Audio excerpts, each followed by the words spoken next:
कुछ ठोस करना है तो आप 2023 में जो सर्वसहमति से जो विधेयक पास हुआ था, पारित हुआ था, सारे दलों ने उसका समर्थन किया था, उसको लाइए। उसमें अगर कुछ एकाध संशोधन करना है छोटा, ताकि वो अभी लागू हो सकता है, करिए और उसको अभी लागू करिए। महिलाओं को हक दीजिए, अभी दीजिए, लेकिन उसको आप घुमाकर और दूसरी चीज़ों के साथ उसको अटैच करके आप गुमराह करने की कोशिश मत करिए। सीधी सी बात है, इसको अभी करिए, हम सब तैयार हैं। अब आप पूछिए। मेरा सवाल आपसे ये है, जब ये बिल गिरा उसके बाद, मेरा सवाल आपसे ये है कि जब ये बिल गिरा उसके बाद लगातार सरकार की तरफ से कहा जा रहा है कि राहुल गांधी ने फ्लोर ऑफ द हाउस में बोला कि बिल पास करना है तो मौजूदा परिस्थिति में 1 सेकंड में आप मौजूदा सीट पर पास कर दीजिए 543 पे। तो क्या विपक्ष उसके लिए तैयार होगा? अभी कि तो जो आपने बोला जो 2023 वाला बिल है, पर अगर मौजूदा सीट 543 है, वही तो है। 2023 का जो विधेयक है उसमें ये था कि इन्हीं सीटों में से आप 33% महिलाओं को देंगे। मैम उसमें लिखा था कि सेंसस के बाद डिलिमिटेशन होगा, उसके बाद तय की जाएगी जो भी सीट होंगी उस पे 1/3 मिलेगा। तो यानी कि सीटें बढ़ती, पर नहीं, 543 में से ही था। तो उसके लिए आप लोग तैयार हैं? हाँ, बिल्कुल तैयार है।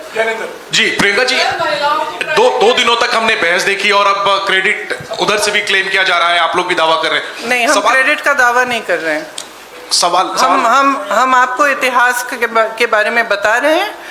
कांग्रेस पार्टी ने 1928 में शुरू की ये बात, और कांग्रेस पार्टी की ही ये बात थी जिस वजह से आज आज़ादी के पहले दिन से महिलाओं को भारत में वोट डालने का मौका मिला और अधिकार मिला। तो मैम सवाल ये था कि बीजेपी और एनडीए पूरे देश में अभियान चलाने जा रही है। आपने देखा कि कल शाम को प्रदर्शन हुए, देश भर में प्रदर्शन हमने देखा बीजेपी की तरफ से, और ये दिखाने की कोशिश है कि महिला विरोधी है कांग्रेस और इंडिया अलायंस। इसकी काट में आप लोगों की तरफ से क्या कोई अभियान चला जाएगा? क्या रणनीति होगी कांग्रेस की और इंडिया अलायंस की इसकी काट के लिए? जो बात आप कह रही है वो देश के आम लोगों तक कैसे ले जाएंगी?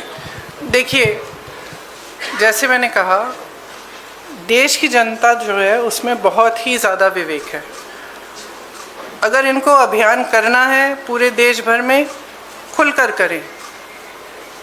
लेकिन आज देश उस परिस्थिति में नहीं है जो 12 साल पहले था। और शायद कभी कभी ये होता है कि जब सत्ता बढ़ जाती है, लोग सच्चाई नहीं बताते हैं नेताओं को।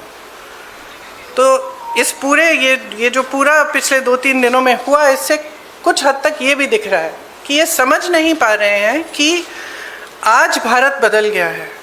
भारत की जनता देख रही है, समझ रही है कि मीडियाबाजी, पीआर बाजी, ये बड़े बड़े अभियान, इतना सारा पैसा डाला जाता है इसमें, ये चल नहीं रहा है। ये अब चल नहीं रहा है। कल बार बार अमित शाह जी कह रहे थे, आदरणीय अमित शाह जी कह रहे थे कि हमारी बातों पर भरोसा करिए। कोई भरोसा नहीं कर रहा है। असली पॉइंट तो ये है कि जनता का भरोसा उठ रहा है। तो आप जब कुछ कह रहे हैं तो उसको फेस वैल्यू पे जनता आज नहीं दे रही है। प्रियंका जी, कल जो कुछ हुआ उसके बाद जो बीजेपी कह रही है कि they will launch a country wide campaign to dub the entire opposition including the Congress as anti women. और जैसे आपने अमित शाह जी की बात करी, तो अमित शाह जी ने आपकी राजनीतिक सूझबूझ की भी बहुत तारीफ करी कल लोकसभा में। तो what would be your advice और the campaign, the Congress plan to counter this campaign? See, I think it's very, very clear. We are saying very, very clearly, and we will say this from every platform. We will say this in every state, not just the Congress party, but every party of the India Alliance will say it very, very clearly. Bring that 2023 legislation which was passed, make whatever change you want to get it done by 2029, we will fully support it. We will say this again and again all over the country. And the other point that I was making in Hindi earlier was that things have changed for this government. It's very visible from their actions. Firstly, they are under a lot of international pressure. It's very, very clear. a lot of the actions they are taking, I don't think, as my brother has said multiple times, any Indian Prime Minister would have accepted the terms of the deal that they have done with the US unless there was massive pressure. He is obviously under massive pressure. It is very obvious. So public is seeing this. The public continues to suffer with multiple problems. The price of gas, price of fruit, vegetables, everything has gone up, and especially the burden of this is on the shoulders of women. And it's across class, across caste. It does not matter whether you're a rich woman, poor woman, whether you live in an urban center, whether you live in the villages. Your problems are increasing. And there is nothing coming from the government to resolve them. So the public can see it. So they can take their Mahila Morcha in front of whoever's house they want. They can make as much tamasha as they want. This country has now awakened to the fact that they do not stand by their words. They cannot be trusted, and certainly women cannot trust them, because we have seen their attitude and their behavior on multiple occasions. So I think it's very clear they can do what they like. The public is seeing everything very, very clearly. And the chronology of the last few days, the way they have brought this bill, the things they have attached to it, the delimitation, the 2011 census, it's very clear. They knew this bill is not going to be able to be passed. They just wanted the political credit. Simple as that. कई सवाल हैं आपके पास, वक्त है ना? हाँ, सिद्धार्थ। पति का जन्मदिन है तो थोड़ा शॉर्ट रखिए। मैम ये सवाल ये है, मैम सवाल ये है, मैम सवाल ये है, यहाँ पे विमेंस कर लेते हैं। Okay, after this one.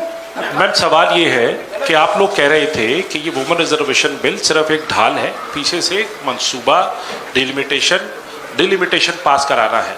अभी भी डिलिमिटेशन बिल के लिए कल जब जो मंत्री किरण रिजिजू है उन्होंने कहा कि बाकी दो बिल अब मैटर नहीं करता है, इसको हम बाद में पुटअप करेंगे। डिलिमिटेशन की मैं बात कर रहा हूँ, उस पर आप लोग कैसे आगे इसको चीज़ रखेंगे? हमारा स्टैंड बहुत क्लियर है, पूरे अलायंस ने अपना स्टैंड बहुत क्लियर किया है, और इस वोट से और भी स्पष्ट हुआ है कि हमारी मानसिकता में, मानसिकता नहीं, हमारी समझ में ये जो बिल लाया गया और ये जो 3 दिनों की चर्चा चली, ये महिला आरक्षण की नहीं थी, ये परसिमन पर ही थी। और इस पर हमने सब ने अपने विचार बहुत स्पष्टता से व्यक्त कर लिए हैं। अरे you said to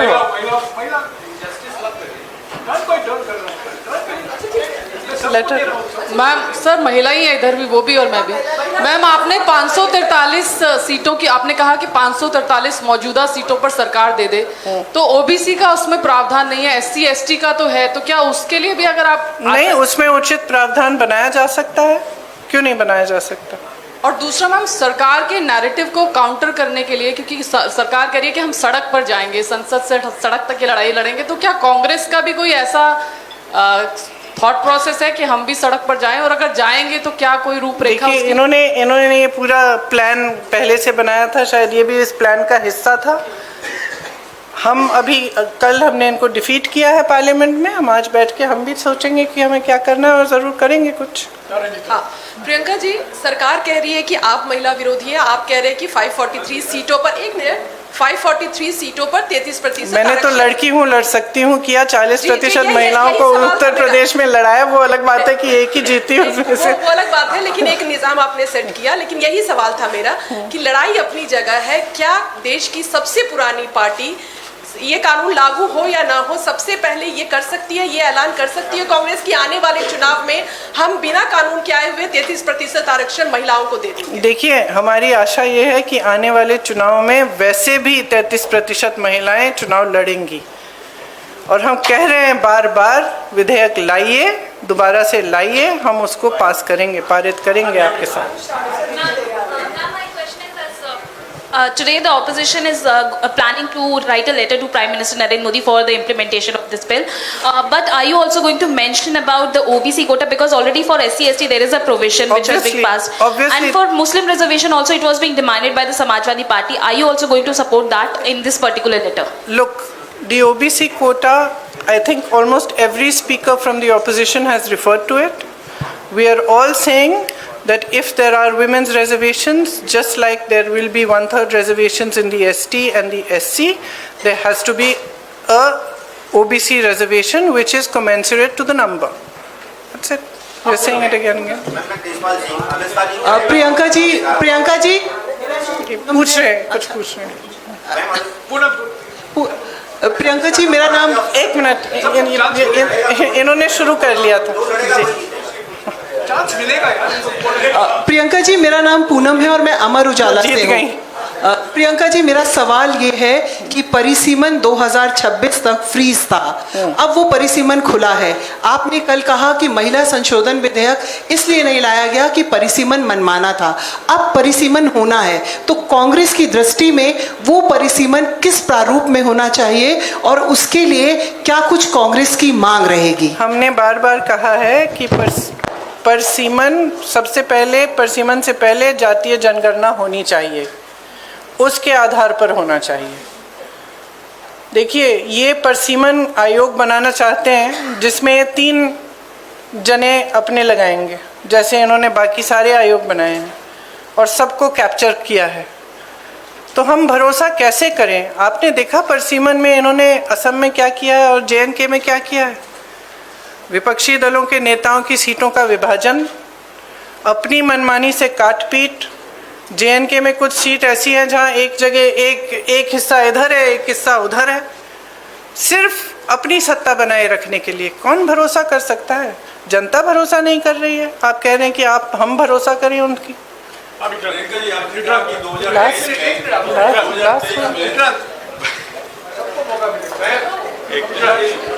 Priyanka ji, जिस तरीके से 1971 में इंदिरा गांधी जी ने सोचा था कि दक्षिण भारत उत्तर भारत में डिवाइड ना हो, इसलिए सीटें उन्होंने उतनी ही रखी। इवन 2001 में अटल बिहारी वाजपेयी ने भी यही सोचा कि दक्षिण भारत उत्तर भारत के बीच में डिवाइड ना हो, उन्होंने भी फ्रीज रखा। तो क्या आप सरकार से डिमांड करेंगे कि सीटें वो 543 ही रखे, आगे ना बढ़ाए, जैसा कि इंदिरा जी ने और अटल जी ने कहा? देखिए, जैसे इंदिरा जी और अटल जी ने कहा और किया, उस पे फ्रीज की वजह थी। हम ये सिंपल बात कह रहे हैं कि ये जो आप प्रोपोर्शन को बदलना चाहते हैं, ये जो आप कुछ प्रदेशों को का वज़न बढ़ाना चाहते हैं, जो छोटे प्रदेश हैं, जो साउथ के प्रदेश हैं, ये कहें कुछ भी, हम इनकी बातों पर भरोसा नहीं कर सकते। और अगर इन्होंने ऐसा किया कि छोटे प्रदेशों को, दक्षिण के प्रदेशों को का वज़न इन्होंने कम किया, तो देश में बहुत ज़्यादा संकट पैदा करेंगे। तो इससे हम सहमत नहीं हो सकते। तो हम बिल्कुल इस पक्ष में हैं कि जैसा है वैसा ही रहना चाहिए, प्रोपोर्शन के तौर पर।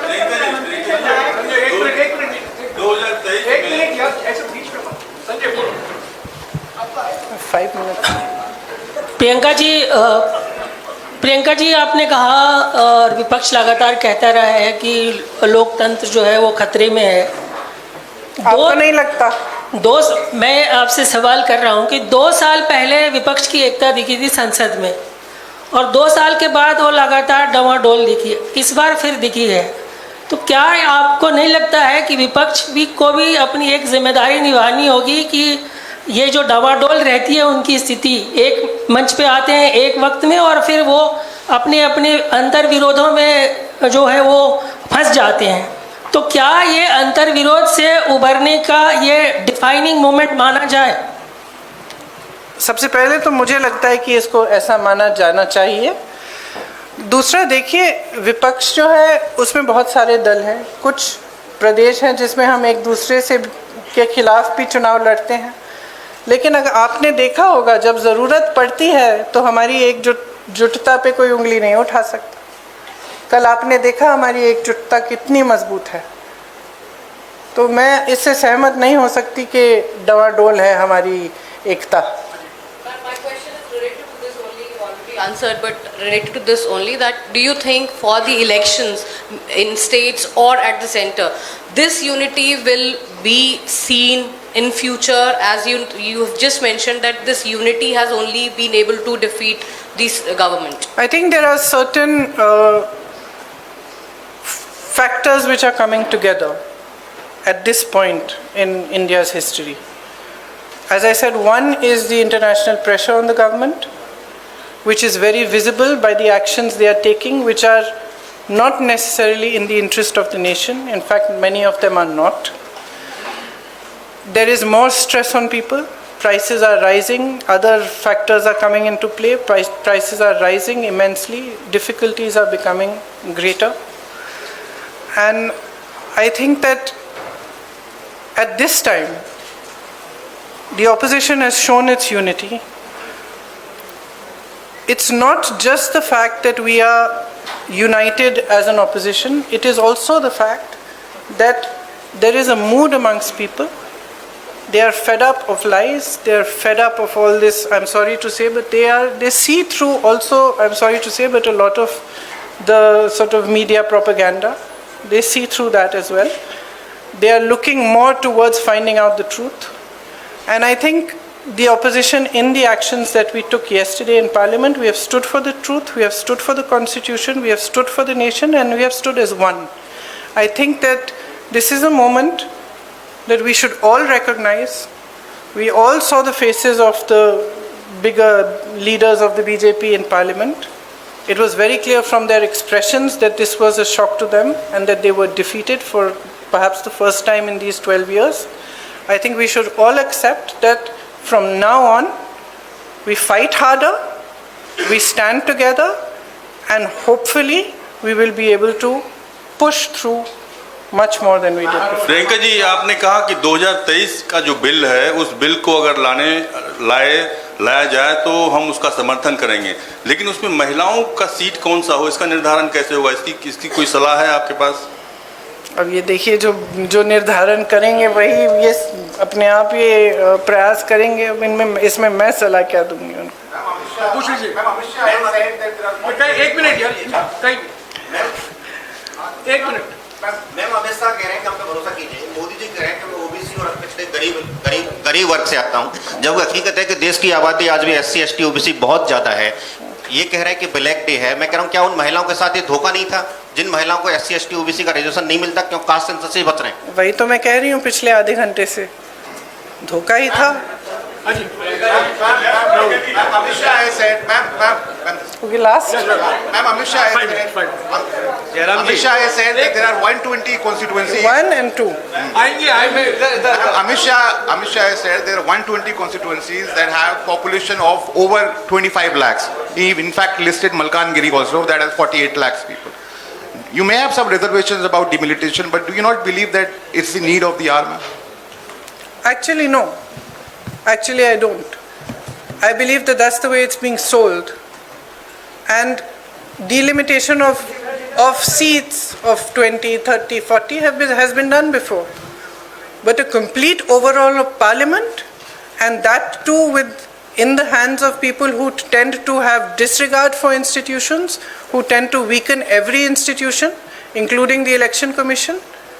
How can you expect us to support this? It's not possible for anybody who loves democracy, who loves this country, to support such a thing.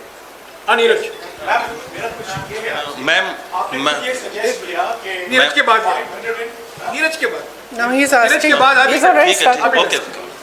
आप बोलिए। आपने खुद सजेस्ट किया अभी कि ये परिसीमन था, दरअसल ये महिला आरक्षण के लिए नहीं था। तो ऐसे में अब ये प्रश्न हो जाता है कि सीटों की संख्या को शायद 543 पे लड़ना नहीं चाहते, 850 पे लड़ना चाहते हैं। तो आपको क्या ये लगता है कि they feel jittery about fighting on 543 since आप लोगों ने अचीव कर लिया था 235, व्हिच इज लाइक इंडिया के पास 235 और उनके पास 240?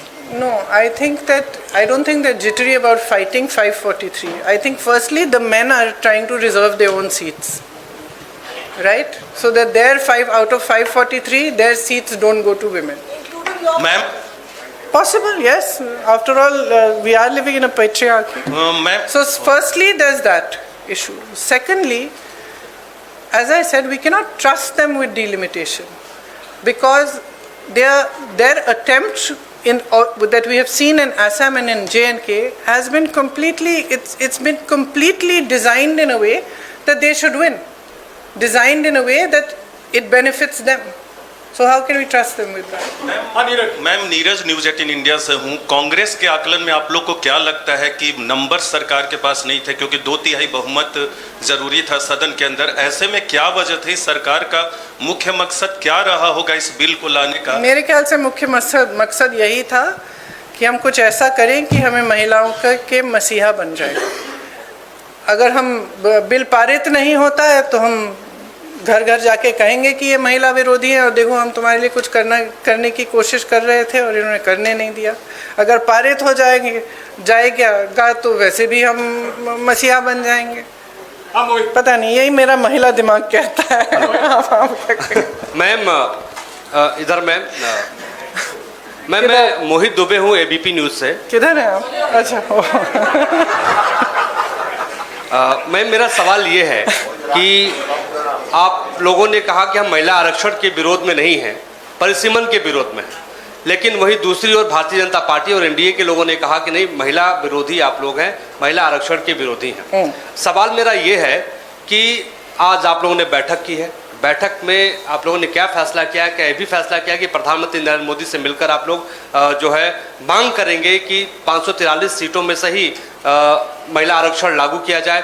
और अगर वो आपकी बात नहीं मानते हैं तो आगे आप लोग क्या करने? क्या राष्ट्रपति से भी मिलने की कोई उम्मीद है?